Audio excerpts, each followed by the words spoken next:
पढ़ा रहे हैं उपसर्ग प्रत्यय सामासिक पदों की पहचान तथा प्रयोग। ठीक है, तो अब आप देखेंगे सबसे पहले हम बता रहे हैं प्रत्यय तथा उपसर्ग में क्या अंतर है। प्रत्यय तथा उपसर्ग में क्या अंतर है। प्रत्यय के अंतर्गत किसी शब्द के अंत में कोई अक्षर अथवा शब्दांश लग जाने से उस शब्द का अर्थ परिवर्तित हो जाता है, उसे प्रत्यय कहते हैं। जैसे कड़वा शब्द के बाद हट लग जाने से कड़वाहट हो जाता है। तो क्या होगा उसमें प्रत्यय हट, कड़वा तो ही है, हट और लग गया तो प्रत्यय लग गया, यानी कि अंत में शब्द जुड़ते हैं उन्हें प्रत्यय कहते हैं। प्रत्यय भी दो प्रकार के होते हैं, एक होता है कृत प्रत्यय, एक तद्धित प्रत्यय। कृत प्रत्यय में क्या होता है, कृत प्रत्यय में क्रिया में धातु रूप के पश्चात लगाने वाले शब्दांश को कृत पर्याय कहा जाता है।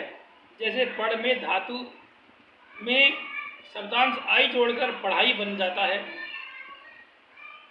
इस प्रकार प्रत्यय को जोड़कर संज्ञा विशेषण तथा अव्यय शब्दों की रचना की जा सकती है। तद्धित प्रत्यय में धातु के अतिरिक्त संज्ञा सर्वनाम विशेषण आदि शब्दों में शब्दांश को जोड़कर तद्धित प्रत्यय बन जाता है। जैसे पुस्तक शब्द में आलल को जोड़कर पुस्तकालय बन जाता है। पुस्तक क्या है, जब क्या जानते पुस्तक क्या है, संज्ञा है, तो पुस्तक में आलय जोड़ दे तो क्या होगा, पुस्तकालय। कैसे बता रहा है कि संज्ञा है, क्योंकि हम जब संज्ञा की परिभाषा बताते हैं किसी वस्तु स्थान या प्राणी या भाव के नाम को संज्ञा कहते हैं।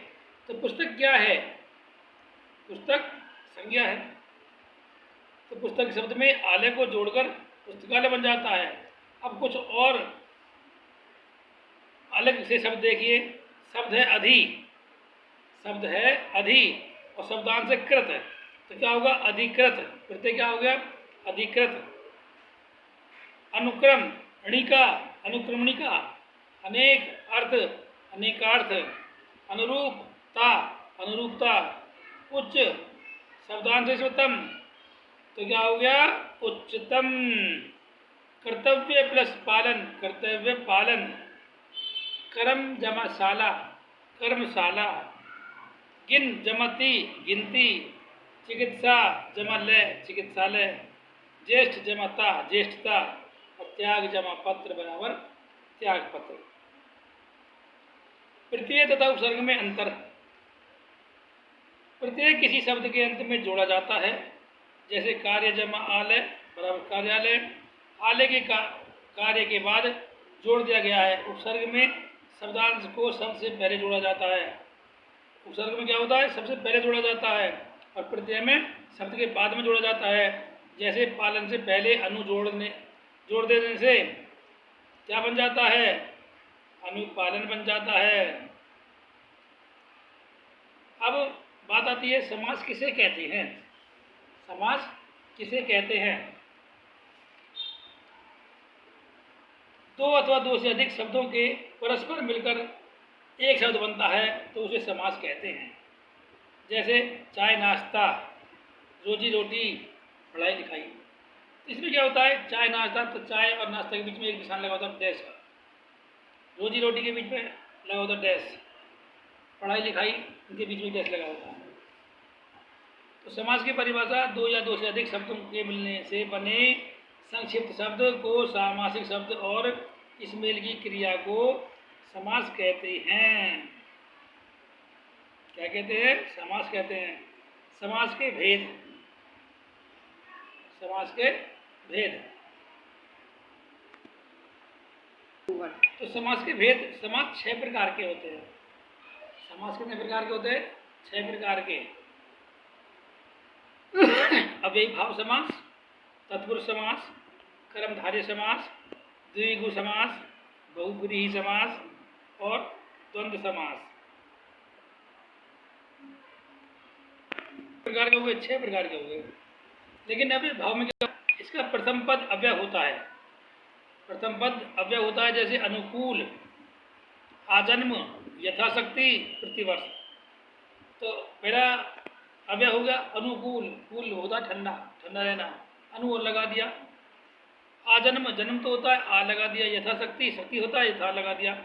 तो इस तरह हमारा हो गया ये अव्ययी भाव समास। तत्पुरुष में आते हैं तो इसमें प्रथम पद द्वितीय से सप्तमी तक की किसी भी व्यक्ति से युक्त तथा अंतिम शब्द प्रधान होता है, जैसे पुस्तकालय, राजकुमार, वृक्ष, पतित आदि। तत्पुरुष समास के 6 भेद हैं। कर्म द्वितीया, कर्ण तृतीया, संप्रदान चतुर्थी, आपादान पंचमी, संबंध षष्ठी, अधिकरण सप्तमी। तो कर्म द्वितीय तत्पुरुष में क्या होता है, जैसे स्वर्ग प्राप्त, स्वर्ग को प्राप्त। कर्ण जैसे हस्तलिखित, हाथ से लिखित, यानी कि जो कर्ता कर्म कर्ण, ये जो हमने जिसके चिन्ह लिखवाए थे वो सब इनमें आएंगे। प्रदान जैसे रसोई घर, रसोई के लिए घर। अपादान पंचमी विभक्ति तत्पुरुष, जैसे वृक्ष पतित, वृक्ष से पतित। समष्टि तत्पुरुष, जैसे राजपुरुष, राजा का पुरुष। अधिकरण सप्तमी, जैसे ग्रामवास, ग्राम में वास। तो कर्मधारी है, इसमें पहला पद विशेषण और द्वितीय पद विशेष होता है। द्विगु में इसमें पहला पद संख्यावाचक और दूसरा पद मुख्यवाचक होता है। में क्या होता है, इसमें कोई पद प्रधान नहीं होता, परंतु शब्दों के मेल से एक नया अर्थ निकलता है। जैसे दशानन का विक्रय करने पर पता लगता है दस है मुख जिसके, अर्थात दशानन रावण। द्वंद्व में क्या होता है, इसमें दोनों पद प्रधान होते हैं तथा इन पदों के मध्य और छिपा रहता है, जैसे माता पिता, माता और पिता, राम लक्ष्मण, राम और लक्ष्मण आदि। के लिए इतना ही, याद करिए, पढ़िए, ध्यान कीजिए।